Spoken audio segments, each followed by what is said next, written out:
I had no idea really the lion's den that I was walking into, because I thought I was already part of the pack. And it's so different on the ground. It's been super difficult, but probably the most exhilarating 11 months of my whole life. We want to have the most kick-ass onboarding. You immediately get taken through this journey. You always feel that you have people around you, so you'll find your place within the space. It's much easier to pretend to be nice than it is to pretend to be an asshole. What is it about the ambassador program? Why do you believe in this so much? The launch team wishes you good luck and Godspeed.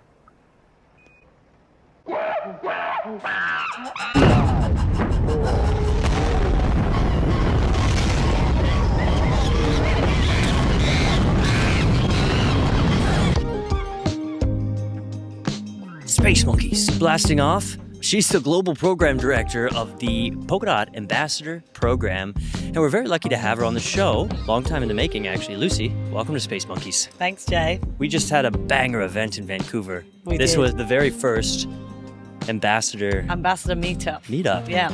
Got crashed by a special guest. It did indeed. Dr. Gavin Wood made an appearance, did a live stream. Right. No better way to kick off. So, yeah, super pleased how yesterday went. You know what was surprising? Because we had you on stage and you did a little intro of why we were there. Yeah. You said that you've been part of Polkadot for 3 years. Yeah. But that was surprising to me. I thought you had been here, since the early Parity days or something. You know everybody. Yeah. You're kind of aware of everything that's happening. I'm nosy by nature. Oh, I see. I see. That's the secret, eh? Yeah. That's good. What brought you into the ecosystem? What was the first thing you were doing? So I worked with Bjorn Wagner, who at the time when I came in early 2022, he was the CCO at Parity, and Gav was the CEO. Yeah. And I came on to work with Bjorn and support him in kind of everything he was doing as Chief Commercial Officer. And then within 3 months, Gav had stepped back from the role of CEO at Parity and Bjorn stepped into his place. So we both found ourselves in uncharted waters. And yeah, I did my best to kind of help Bjorn and the rest of the team kind of figure out what was next for Parity. With Gav more in the background and went there, and I was there for 2 years. So you're kind of like Bjorn's right-hand woman. Yeah.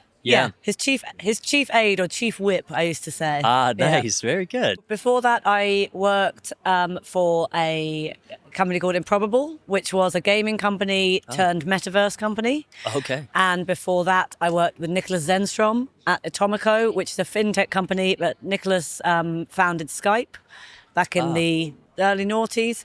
I've been in tech for about 4 or 5 years, but as this sort of right-hand woman, as you say. And then prior to that, I did a similar thing in private equity. So I've always kind of been the behind the curtain to the kind of the big players, which is kind of how I like it, and why this interview's quite scary, because I'm literally not used to being in the light. Well, I think you're going to be in the light more and more with this new position you took up.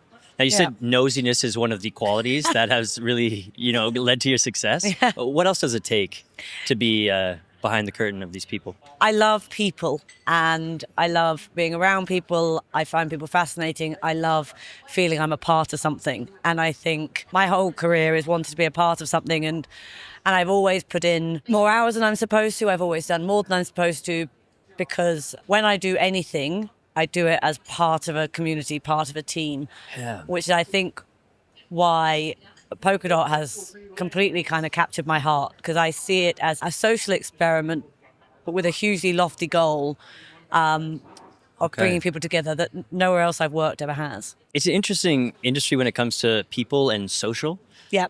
Because there's a lot of hustlers. There's a lot of BS artists. Yeah. Do you have a radar for this? How do you protect the people? Have a good bullshit. Yeah. A good note of bullshit. Yeah. And how do you protect the people that you've been helping, you've been serving from, getting involved with the wrong people? What do you look out for? I have a slightly different approach to a lot of people that I've met in this industry, because people have been burned due to the kind of the unruly nature of crypto. Yeah. You do find a lot of people like that. But I still approach every person with a positive viewpoint, and you have to do something to prove me otherwise. I think a lot of people now go in negatively, and you have to prove your worth until they'll accept you. Yeah. If you go in the other way, it's much easier to figure out who somebody is.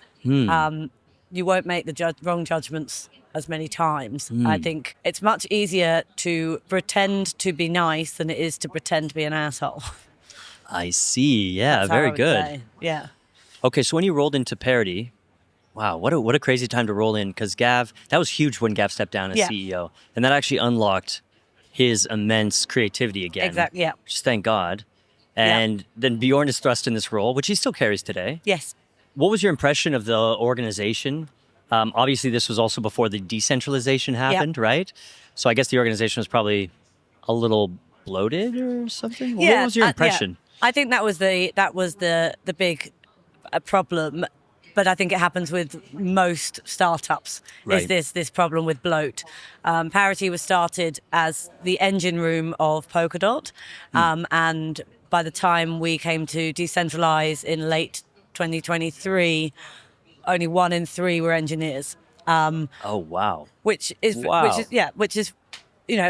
big numbers. And so that's why ultimately decentralization was necessary for Parity as well as Polkadot overall. And it's great seeing Parity go back to its roots, because I'm a non-technical person, and I see huge importance in people like me, but you can't get away from the fact that without the devs, without the technology, this isn't anything. So, and the engine room should be full of engineers. You kind of left before the decentralization? I left right in the midst of it. So March 2024. Yeah. There was so much going on, and I'd been sort of hankering to be more boots on the ground with the community for quite some time. Right. And Bjorn's responsibilities were changing a lot because the number of personnel was changing, etc. And he has his own kind of creative path that he wants to go down.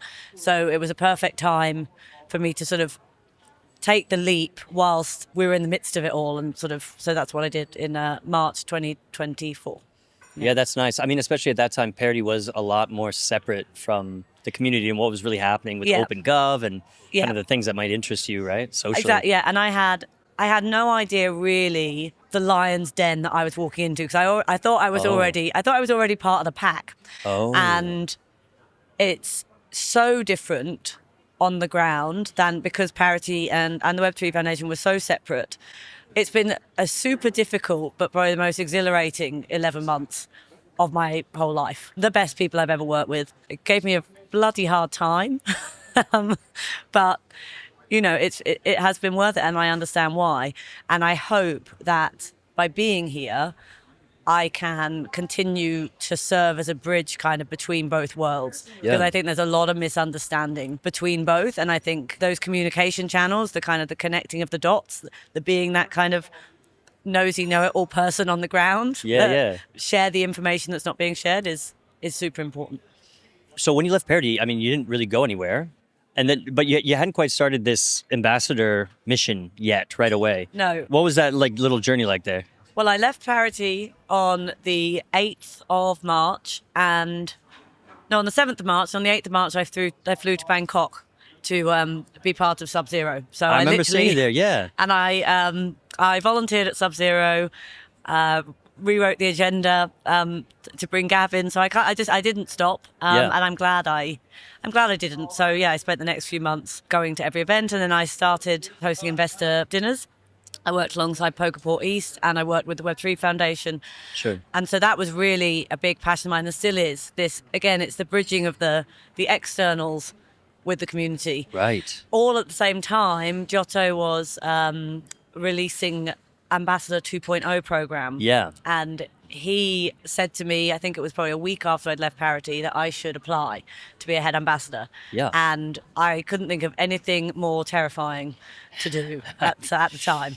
Yeah, speaking of Lions Den, because the old ambassador program had such a bad rap. Yeah. I mean, there's a lot of dissatisfied people. I mean, ambassador programs in general, it can be pretty exploitive. Yep. And basically you're organizing people to work for T-shirts, I mean, is kind of the meme. And it's hard to think of a good example of an ambassador program. Yeah. Giotto came and he's like, if you get voted in as head ambassador, $10,000 a month. Yeah. That's it. Yeah. Yeah. So the first 21 people to get voted in would be paid $10,000 a month, and they 21 slots, 21 seats. 21 slots. Yeah. Yeah. And they would have to then build the program from the ground up for the other ranks. Right. Yeah. And everybody who applied, it was supposed to be their full-time role. other than that, there were no kind of real parameters. So there were people that applied who were BD and or IR kind of specialists, but there was no kind of coherency. And when you bring together 21 people who are all, pretty qualified, they've been around a long time, they've held lots of different positions in their lives, and try and throw them together to come up with essentially a kind of corporate strategy, it's incredibly difficult. Especially because they were all just voted in by the community. Of course, there was Machiko there, not contributing at all. Well, it'd have to be a real person to contribute. I heard it is a real person. Yeah. I heard that on the grapevine too, yeah. Besides kind of the lack of guardrails, and maybe they could have been hammered out, but there was a fatal flaw with the approach, which was it wasn't funded. It wasn't funded. So no. we had these 21 ambassadors expecting $10,000 a month, no funds, and no funds were going to come. Yeah. This is a pattern for me the last 10 months. Every month when the salary was going to come, it didn't. But God. And that's why I don't have a lot of time, as you were saying earlier. But I've received some retroactive funding now, but most of what I did last year, I did because I believe in Polkadot and I love what we're trying to do here. Yeah. And if people can't put in even a few hours without being paid, then they kind of shouldn't be here. Because ultimately the reward is the price of DOT going up, as well as being part of this community. So. Absolutely, but you put in more than a few hours. Yeah. Right? Yeah. Like a few years of work, actually, I think. Right? Yeah. Uh-huh. Yeah. What is it about the ambassador program? Like, why do you believe in this so much? I think this is the two sides of the coin. So the tech and the community. And I think a lot of the reason that the Web3 became such a powerful movement is because it gave a home to people that perhaps didn't feel they belonged elsewhere. Yeah. And that's not just like devs and, software nerds, etc. Like even people like me, people that and that you find a home here. And I think that's hugely what is offered. And I think that's what Polkadot offers more than other communities as well. So I think if you don't have both elements together, you can't sell your product and you can't bring on your users. Okay. So the two are critical. I think the community also brings together a plethora of experience and skill sets. And we need to unite under one umbrella to, give people the legitimacy and the platform to work on behalf of Polkadot or just act on behalf of Polkadot. Because otherwise you're just the kind of... people ask me what I did last year. I'm a floater in the Polkadot ecosystem. That doesn't sell much. I can't go to an investor and say I'm a Polkadot floater. So right. It gives me a title. You need a title, yeah. It gives me a title. Yeah. It gives me legitimacy, and it unites the message that we're trying to put across. So with the education platform we're building, everyone will be singing from the same hymn sheet. You can change that hymn sheet into whatever language you want, whatever nuances you want, but we're all saying the same thing. Okay. Oh, so it's a nice vision. Well, what's the strategy? What's the structure? How does this actually work? Okay. After the Ambassador 2.0 program broke down, Don Diego and I, or Andrea, who has been in the ecosystem since forever, famously kicked out of Ambassador 2.0. Famously almost kicked out of the whole ecosystem. Please. But he's my work husband, and we didn't build the vision. We brought the vision of the whole community together. Because what we did is we took inspiration from Gavin's Polkadot Technical Fellowship, for which he wrote a manifesto and has a vision, and it's bringing together the best of the tech minds to continue to build, better and better tech and underpin everything we're doing. Yeah. So we thought that we should have something similar on the social side. So we wrote a 19-page Polkadot Ambassador Fellowship manifesto by the voices of the Polkadot community. So we took all of the learnings from anyone who wanted to contribute, from 1.0, from 2.0, everything that had been written in the last year online, everything that had been spoken about. We pulled it all together, and then we turned it into a manifesto. And so you'll see on the manifesto, I think maybe 50, 60 people are named as contributors, and there were even more than that. So the basis of this is it is a program by the community for the community. And so everything we do is not the direction of one person. And we're just here to help facilitate that. So what we're doing to build the structure is we're doing something similar. we are working with a small operational committee to pull things together, like the onboarding program, the rewards and recognition program, the educational platform, and we are collecting all the ideas from the community. 2 calls a week. We have a TG group called the Fellowship Pub, where we hang out and chat, and then we have the serious Discord channel that's the office. Okay. And so Okay. everybody's talking, and then we're pulling it all together. And in the next few weeks, we will then present what we have to the community, and we will take feedback and we will refine it to build something that everybody is happy with. But it's also the program, the manifesto. It was really hard to write because we had to be prescriptive enough to create something that will scale, that will be resilient, that will thrive, but also allow that flexibility for those things to happen. Gotcha. Okay. So that's the challenge. So this will continue to be an iterative process. We want to have everything the best. We want to have the most kick-ass onboarding that any programs have. So when you sign up to be an ambassador, you immediately get taken from this journey. You get taken through this journey. You get, you get assigned a buddy or a mentor. You get access to an education platform. But you always feel that you have people around you, and we'll start to see these subgroups as well, and these subcultures come out within the umbrella of the program. So you'll find your place within the space. So what are the bare bones of the structure right now? We have this ranking system, right? Yeah. So we have ranks. So rank 0 is the onboarded rank. It's like, hey, I want to be an ambassador. Yeah. Name and Telegram so or whatever. Open a wallet. Okay. Verify that wallet and lock 1 dot. And then that makes you an advocate or rank 0 ambassador. Gotcha. And at rank 0, we're figuring all this out, but you'll probably have access to kind of the bare bones educational program. And then we have ranks 1 to 6. And we've seeded 163 ambassadors between ranks 1 to 4. We have not seeded anyone in the higher ranks. Yeah. They're aspirational. We're looking to create a new layer of leadership. So let's go up. What does rank 1 entitle you to? So, or obligate you to? Yeah. So it's all being fleshed out at the moment, but essentially rank 1 and 2 are in tier 1, and that is listening and learning. So the main expectations around those initial ranks are that people are engaging in the education platform, liking and reading things on Twitter, absorbing all the knowledge that they can. But there's no expectation to be doing anything beyond that. But they can. You can still host a meetup. You can still, on board a company. If you're doing BD, you can still do that. But your expectation is that you're listening, learning, absorbing.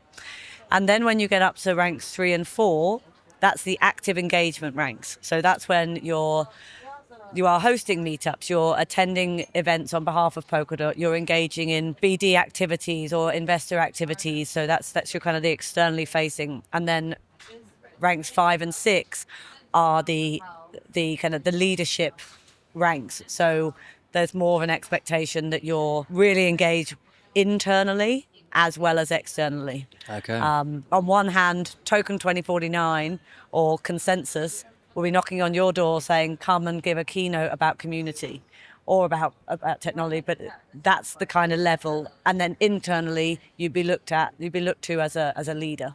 Gotcha. Okay, so these are the expectations of each rank. How does one move up the ranks? We kept it quite loose in the manifesto, so there's lots of different guidelines. You can kind of hit different things, but it's not a tick box. So it's more of a social contract, which is what Don Diego loves to say. And the longer we do this, the more we'll start to understand what a good rank 1 or a good rank 2 looks like. Yeah, there you and go, then it will be up to the promotion process is done via the ranks above you voting. Okay. So if you are a rank 1 and you want to apply for promotion, you will apply through the however we set it up in Discord, and then there will be a vote on chain because we have a palette. So every ambassador in the ranks above you will be able to vote. The votes are weighted depending on your rank. And then we're thinking about having an interview for ranks 4 and above. We want to get the balance right between being a program for everybody. Like the Red Bull Ambassador program is what I look to as the basis of the lower ranks. So The Red Bull Ambassador Program, for those that don't know, is probably the most successful ambassador program that's ever been in the world. Okay. And they essentially went out to students. They gave them loads of Red Bull. They gave higher ranks a car which had Red Bull on it, and then they just drove around giving out free Red Bull. And Red Bull's actually ranked as one of the worst tasting drinks in a taste test, but it's one of the best-selling drinks in the whole world. Yeah. And a lot of this is because that's what they did. They just went round and they handed it out, and anybody could become one. And so that's the kind of lower levels, and you want to be open to that, but you also need to make sure that you're capturing and making sure that the higher ranks are really doing the serious work that needs to be done. So as people climb the ranks, is there any risk of losing rank or anything like this? How does that work? So that was hotly contested, and I think you'll remember because you were part of the discussion, because you were concerned that the bigger this gets, the more people you'll have that might be bad actors, and how do you remove them? How do you demote them? Yeah. So we sort of put a kind of clause in that we want to approach this in a positive way, and we don't want people to feel pressured if they've got something else that they're busy doing, or you've had a baby and you haven't been active for a year. Like, we don't want people to feel that pressure that if they're not active, they'll get demoted. Yeah. At the higher ranks, obviously, particularly 5 and 6, there's going to be a level of commitment that you'll need to be showing. Sure. So that's relatively flexible, and we will kind of figure that out as we go along. So there's kind of a clause that if we need to bring something in, the manifesto can obviously be amended, and that would be done by a vote. In terms of bad actors, though, we do have a section in the manifesto, which is just sort of a basic, dare I say the words, code of conduct. But it's very simple. It's essentially how you treat other people, how you speak about Polkadot, etc. So just the normal rules of being a human in a community, basically. Good. Yeah. And if you don't follow those, you're out. We're not that soft. And what about incentives? Are people paid at certain ranks? Are there other incentive systems? How are you motivating people to do the right action? Yeah. So the big thing about this program that is completely different to the others is we have uncoupled ranks and salary. Ah, right. We've made sure that the titles of each rank can stand alone. They can sort of carry their own level of importance. So we have kind of a lead ambassador, a senior ambassador, a principal ambassador. So you can go into a business meeting and say, I'm a lead ambassador. You're only a rank 2, but if you were to say I'm a junior ambassador, someone will say, well, I want to see your senior. So yeah. So we've made sure. Oh, we will cool. also have people that want to stay at the lower ranks because they want to be a part of something, but they don't want to, or they don't have time to be active engagers. You will have the platform and the sort of the backing of Polkadot. Gavin has given us this target with the 10,000 meetups, which I'm sure we'll get onto, but he's essentially said, I support this program, and what more legitimacy can you get? So that should be enough to empower you to want to work hard. And when I say work always assumes it comes with a salary. Like, Polkadot for a lot of people is a hobby, a passion, and also an investment. So a lot of the reward is the more we do, the more the price of dot will go up. Like, that's ultimately something I think we keep forgetting.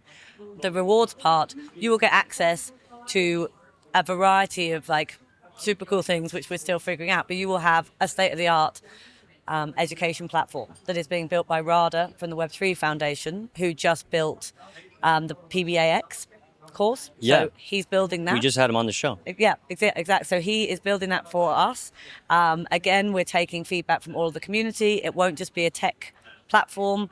We will have modules on there for BD, IR, marketing. You'll be able to go down the rabbit hole, like, for all of these different things. And it will be all singing, all dancing. That's one thing that you will have access to that others won't.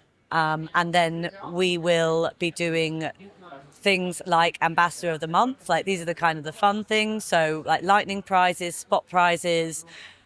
We are going to be doing a big thing around swag, because I wholeheartedly believe that there is a really cool place for swag. We're not talking about T-shirts. We're talking about like a bomber jacket from Connor Daly. We're talking about a signed T-shirt from Into Miami. Cool. And not just clothing, but things that people actually want. And we want to do everything framed around people's geographies, around people's interests. So we'll be really looking because what I might like as a reward, it might be different to what somebody else likes for a reward. Sure. We're obviously looking at airdrops, NFTs, avatars, and then also unlocking at different levels, at different ranks, you'll be able to unlock access to different things. Like, so it's a reputational system. So your ability to access funds with the events bounty or the Meetups bounty, if you're a rank 2 ambassador, you've already got more of a reputation than somebody who hasn't, because this is going to be a trusted program. So you've already kind of got a platform there, and you'll be doing it, whatever you're doing, you'll be doing it in the name of ambassadors, not just as yourself. So Gotcha, yeah. we have a treasury as part of it. This is a call to action. Jay said to look in the camera, it's a call to action. If you have any ideas, thoughts on what would make great rewards and recognition, please DM me, because we are looking to create something like no one's ever done before. And for that, we need to think outside the box. This is that fragment mechanism. Is that Yes. it, or is this separate? We didn't want funding to be tied to the fellowship, but we have included one of Sean Tabrizi's fantastic ideas, which is the Fragment Initiative Fund. And Yeah. it's actually something that Hydration, Ben and the team have already been doing with optimistic funding. Right, yeah. And so it's another kind of strand of that. So the Fragment Initiative Fund allows upfront funding for the first time, and it's in slots. So as a solo agent, like I am, I have no way at the moment of being paid, because I'm not attached to a project. I'm a floater, as I said. So if I want to dedicate my career to working for Polkadot, because I have the necessary skills and contacts, etc., and I want to be hired by Polkadot essentially, Yeah. then I can apply for a fragment slot. And say one slot is $10,000. So I apply, and the community votes on me and all the other various people. Say there's 10 slots and there's 20 applicants, then the top 10 that are voted in will get that money. It's going to be built in the next few months, so we're kind of mimicking it at the moment. We got a pot of money through OpenGov that we're using to mimic it. So we have funded 13 initiatives with Fragment funding. And so what will happen with the Fragment Fund is, as long as I'm doing what I've promised, then my funding will continue. So if you vote for me, you can just leave your vote in for me. So each month, I continue to get funded as long as I'm doing what I say. And in order to take the money out, if it's there every month, I can take it out by putting in a memo. So you'll be able to go and check, what did I spend my money on? And then does that tally up to what I've done? Gotcha, yeah. So it's a fantastic mechanism to allow people to be funded to work for the community, which has never happened before. It relieves the pressure from OpenGov, because it's a new voting mechanism, and one where people can kind of leave their votes in. It's easier for the proposer, because you don't have to lobby for the 28 days. And the last thing it does is, the nature of fragment voting is you have to distribute your vote. So if I have 15 dot, I can't vote 15 dot for each person. I can only use 15 as a max. Yeah. So 3 on me, 5 on you, etc. So it slightly breaks out the power of very large voters as well. So Very it's really good. cool. So this is eventually going to be an on-chain mechanism, but right now it's kind of like a council is determining, right? Yeah. Just until it's built. Yeah. And the Fragment Initiative Fund isn't just for ambassadors. It will be for the whole community. But I think it's likely that we will see a lot of initiatives from ambassadors go through this path. Great. Now, you did mention the 10,000 meetups a month. 10,000, yeah. I think the key here to get to 10,000 meetups a month is to loosen our grip on the idea of massive events. Yeah. Right? A meetup can be 3 people getting together and having a drink. This is a meetup. Yeah. So I mean, last night was a kind of a big meetup. It was impressive. We pulled, how many people came in? I think we had 30, 35. Incredible. Yeah. You pulled that together in a week. Yeah. Gavin Wood stopped by, did a live stream. Yeah. But they don't all have to look like that. No, they don't all have to, and that was our sort of inaugural one, but it was also in a city where we haven't done anything for a long time. Right. We have no footprint there, and we only have a couple of people in the ecosystem there. So Yuba and Jose were both fantastic in kind of helping me get together a guest list. Yeah, super guest list. It was fantastic. And what we've done now through that, though, is we've achieved everything we could have hoped. Obviously, we had Gavin there. He won't be at every one, but there is a world in which he pops up to one a month or every now and again. Yeah. If we manage to get this going, which would be fantastic. Amazing. I mean, just the content it generates, obviously the conversations that will emerge and the initiatives. Yeah. It's the best thing we could do. And I'd say at least 50% of people in that room are not Polkadot people, and some of them, I think we saw a little bit of spice, maybe even anti-Polkadot, until the end of the meet, in which everybody, and I'm not just saying this, were completely kind of enthralled with what we were doing. We've already set up. So you and I went to the ETH Hacker House afterwards. Yeah, we did. That was awesome. It was amazing. Super cool. Yeah, they have an ETH meeting every Thursday, a Bitcoin meeting every Tuesday, and we talked about Polkadot Wednesdays. So hopefully in Vancouver now, there'll be, at some point in the next few weeks, a weekly meeting in Vancouver. Yeah. We have spent time with people from different chains where they're coming to the Hacker House at ETH Denver. They're going to come to our Ambassador Meetup in Denver. Yeah. We've done all of that in one evening. I know. I think it's pretty special. An amazing transition from, someone being a little bit, I don't know, aggressive with Gav at one point to being invited to this sacred space in a way. Yeah. It was very cool, all in one night. Exactly. It's what happens when you get out from behind the screen and start talking to people. Exactly. And I was fortunate enough to have a decent chat with Gav yesterday about this 10,000 meetups a month, because this whole thing came about when a good friend and colleague of ours, Six, who was part of Ambassador 1.0, 2.0, kind of really been there since the beginning. Yeah. He interviewed Gavin in the summer, and this is where this number came from. And he told me about it, and I like a challenge, so I ran with it and just started talking about it a lot. Hell yeah. And now it's really come to be something. And so I said to Gav, do you kind of see the Ambassador Fellowship as the right people to be kind of running with this? And he said yes. And I said, so let's get down to the nitty-gritty. So a meetup can be any number of people. He said it should be 100 people. Goals. So I might have bitten off a little bit more than we can chew. Goals. But he said 100 people, 10,000 a month, and $100 per meetup. So we've got to think outside the box. We've got to get creative. Yeah. But I think it's fantastic. It's something we can get to as well, right? We can start small. Yeah, exactly. Yeah. And I think it's twofold fantastic, because we all are goal orientated, and it gives us something to achieve, something to aim for. Yeah. It means we can bring something into rewards and recognition. You can host what's Meetup of the Week. Awesome. You can unlock different things as you go up the ranks. But also in terms of our achievements as a community, it's something that's actually quantifiable.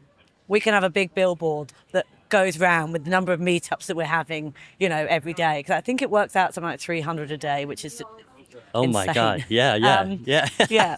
So think Right. Weatherspoons in the UK, load of tables together, under chicken wings, get your laptops out. Think Miami, volleyball, picnic on the beach. Yeah, sure. Pop up in the Polkadot in the park in the UK, these sorts of things. So, yeah, I think we need to run with this and make this our kind of crown and glory. And you know what? I think it's all about consistency, right? Start with one a month.